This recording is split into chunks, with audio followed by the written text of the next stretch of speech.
in the lead up to the match, then you had the infamous, and everybody, guys, go check it out. It's got to be, it's definitely on the network and Peacock. It's definitely on YouTube. Your rap segment with John Cena, which remains arguably one of the funniest things. I actually, perfect timing.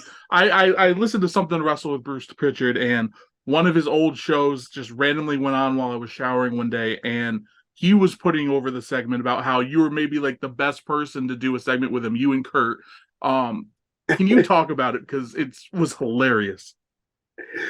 Yeah, so I mean, John and I are about the same age, and he was pretty new to the company. We're both pretty similar sense of humor, and the idea came up. I don't know who pitched it, but Brian Hebner was beatboxing at live events, I think in Alaska.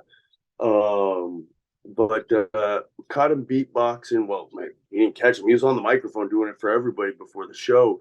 Somehow it got pitched. John Cena being the rapper. So I was this kid that was going to come in and goof on him.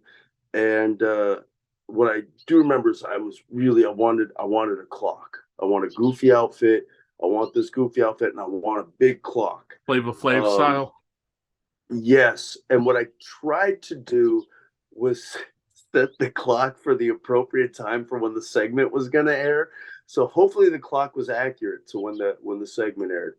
But that was it, man.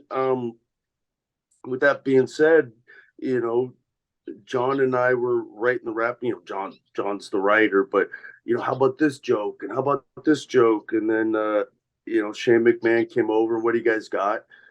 And did the rap, and he says that's just a bunch of stupid inside references. Nobody's gonna get it, and he was probably right. I mean, is making jokes about Spider Rico. Nobody knows who Spider Rico is, but yeah. So Shane wrote the rap for the most part, Oh and wow. it worked. It was great. I mean, why wouldn't he know it? He's fourth. He's fourth generation in this business. Yeah. He knows a thing or two about pro wrestling, and he sure knows a lot more than I do, and about audiences and what'll get over. And he was right. He got over, at How least to the extent that he needed to. Yeah.